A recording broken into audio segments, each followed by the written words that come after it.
প্রিয় বর্ধমান বিশ্ববিদ্যালয়ের ছাত্রছাত্রীরা তোমরা কেমন আছো? আশা করি তোমরা ভালো আছো। আমি হেমন্ত টিউটোরিয়ালের পক্ষ থেকে হেমন্ত পরামানিক। আজকে আমি তোমাদের জন্য দর্শনের মাইনরের সাজেশন নিয়ে এসেছি তোমাদের জন্য, তোমাদের উদ্দেশ্যে, যাতে তোমরা ভালোভাবে প্রিপারেশন নিতে পারো, ভালো পরীক্ষা দিতে পারো, ভালো নাম্বার পেতে পারো। তোমাদের উদ্দেশ্যেই আজকে এই প্রশ্ন নিয়ে আসা। এর পূর্বের ভিডিওতে আমি পলিটিক্যাল সায়েন্সের মাইনর সাজেশন এবং ইতিহাসের মাইনর ও মেজর উভয় সাজেশন আমি তোমাদের দিয়ে দিয়েছি। তোমরা আমার চ্যানেলে গেলেই বুঝতে পারবে যে আমি প্রশ্ন তোমাদের জন্য দিয়ে দিয়েছি। তোমরা সেখান থেকে বাকি প্রশ্নগুলো কালেকশন করে নিও। ভিডিওটা পুরোপুরি দেখো, ভিডিওটা স্কিপ করবে না, কারণ আমি মুখে বলে দেব। আমার স্ক্রিনে লেখার সময় এই মুহূর্তে নেই, কারণ আমি সারাদিন ব্যস্ততার মধ্যে থেকেও তোমাদের জন্য রাত্রেবেলা আমি এই ভিডিও তৈরি করছি।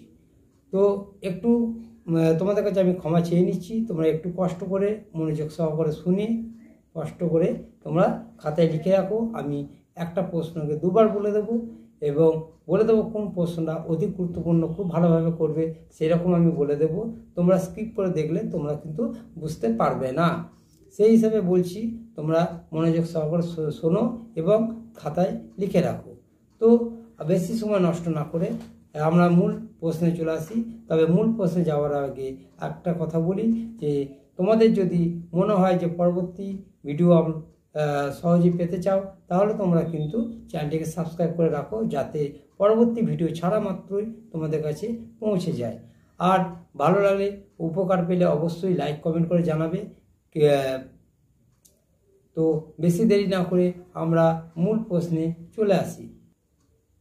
দেখো, তোমাদের জন্য আমি প্রথম প্রশ্ন রেখেছি, অধিবিদ্যার সম্ভাবনা সম্পর্কে হিউম এবং কান্টের অভিমত ব্যক্ত করো। কি বললাম? অধিবিদ্যার সম্ভাবনা সম্পর্কে হিউম এবং কান্টের অভিমত ব্যক্ত করো। 2 নম্বর অধিবিদ্যা থেকে আমি রেখেছি, অধিবিদ্যার সম্ভাবনা বিষয়ে যৌক্তিক প্রত্যক্ষবাদীদের অভিমত ব্যক্ত করো। অধিবিদ্যার সম্ভাবনা বিষয়ে যৌক্তিক প্রত্যক্ষবাদীদের অভিমত ব্যক্ত করো। অর্থাৎ অধিবিদ্যা থেকে এই দুটো প্রশ্ন তোমরা ভালো করে রাখবে। এই দুটোর মধ্যে তোমরা একটা অবশ্যই কমন পেয়ে যাবে। 3 নম্বর প্রশ্ন রেখেছি, দেখো, লকের মুখ্য ও গৌণগুণের পার্থক্য লেখো। এর সম্পর্কে বাকলের প্রতিক্রিয়া ব্যক্ত করো। কি বললাম? লকের মুখ্য ও গৌণগুণের পার্থক্য লেখো। এর সম্পর্কে বাকলের প্রতিক্রিয়া ব্যক্ত করো। 4 নম্বর প্রশ্ন দেখো, তোমাদের জন্য রেখেছি, দ্রব্য সম্পর্কে স্পিনোজা ও ডেকার্তের অভিমত লেখো। দ্রব্য সম্পর্কে স্পিনোজা ও ডেকার্তের অভিমত ব্যক্ত করো। 5 নম্বর প্রশ্ন রেখেছি, কান্টের বিচারবাদ পদ্ধতির মূলনীতি আলোচনা করো। কি বললাম? কান্টের বিচারবাদ পদ্ধতির মূলনীতি আলোচনা করো। 6 নম্বর প্রশ্ন তোমাদের জন্য রেখেছি, আত্মগত ভাববাদ কি? আত্মগত ভাববাদের সবিচারে আলোচনা করো। কি বললাম? আত্মগত ভাববাদ কি? আত্মগত ভাববাদ সবিচারে আলোচনা করো।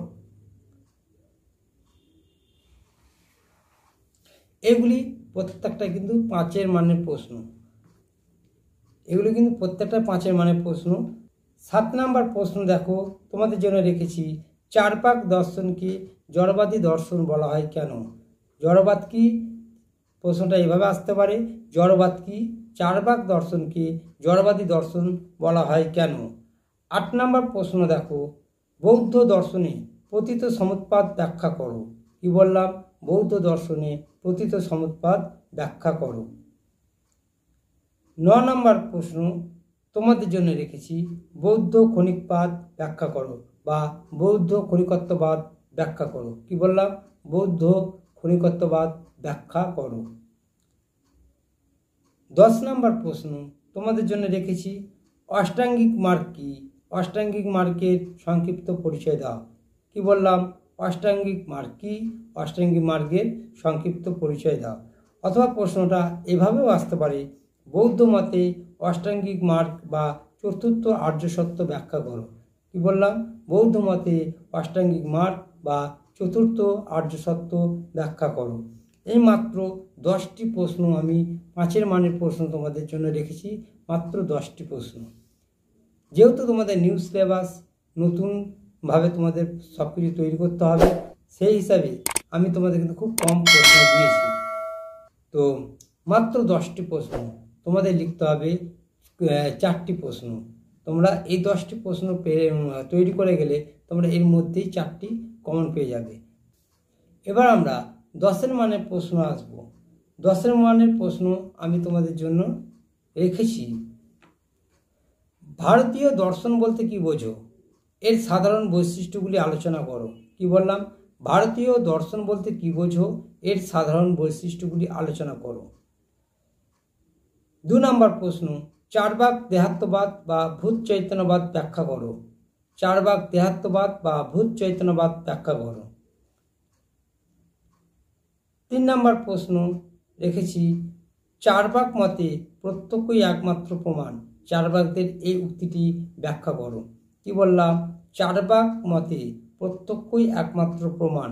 চারবাকদের এই উক্তি ব্যাখ্যা করো।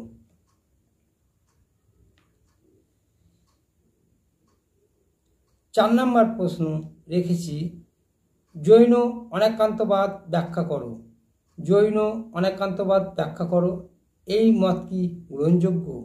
জৈন অনেকান্তবাদ ব্যাখ্যা করো। এই মত কি গ্রহণযোগ্য? 5 নম্বর প্রশ্ন রেখেছি, জৈন সদ্বাদ ও সপ্তভঙ্গি নয় মতবাদ ব্যাখ্যা করো। জৈন সদ্বাদ ও সপ্তভঙ্গি নয় মতবাদটি ব্যাখ্যা করো। 6 নম্বর প্রশ্ন রেখেছি, চারবাকরা কয়টি প্রমাণ স্বীকার করে? যথার্থ জ্ঞানের উৎস হিসাবে অনুমানের বিরুদ্ধে চারবাকদের যুক্তিগুলি ব্যাখ্যা করো। কি রেখেছি? 6 নম্বর প্রশ্ন, চারবাকরা কয়টি প্রমাণ স্বীকার করে? যথার্থ জ্ঞানের উৎস হিসাবে অনুমানের বিরুদ্ধে চারবাকদের যুক্তিগুলি ব্যাখ্যা করো। এই 6টি প্রশ্ন তোমরা খুব ভালোভাবে করে নিও। আশা করছি এই 6টি প্রশ্নের মধ্যে তোমরা কমন পেয়ে যাবে, 2টি কমন পেয়ে যাবে। তবুও আমি এক্সট্রা তোমাদের 2টো প্রশ্ন আমি দিচ্ছি। 3টে প্রশ্ন তোমরা এক্সট্রা হিসেবে করে যাবে। দ্রব্য সম্পর্কে বুদ্ধিবাদীদের মত আলোচনা করো। কি বললাম?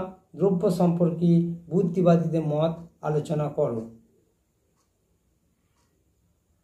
7 নম্বর প্রশ্ন হলো, 8 নম্বর প্রশ্ন দেখো, সমান্তরালবাদের মূল বক্তব্য ব্যাখ্যা করো। এই তত্ত্বের ত্রুটিগুলি লেখো। সমান্তরালবাদের মূল বক্তব্য ব্যাখ্যা করো। এই তত্ত্বের ত্রুটিগুলি লেখো।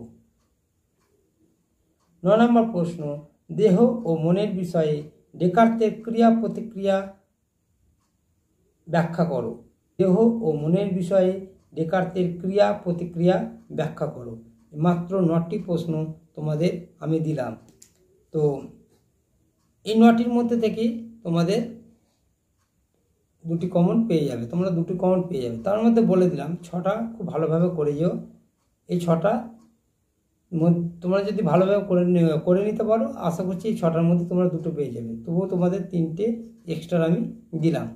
তো যেহেতু তোমাদের নিউ সিলেবাস প্রশ্ন একটু বেশি হয়েছে, তোমরা এই প্রশ্নগুলো করো, এর মধ্যেই তোমরা কমন পেয়ে যাবে। এই প্রশ্নগুলো পেয়ে যদি তোমরা উপকৃত হও, তাহলে অবশ্যই চ্যানেলটিকে সাবস্ক্রাইব করো এবং লাইক কমেন্ট করতে ভুলো না, এবং বন্ধুদের মধ্যে বেশি বেশি করে শেয়ার করো।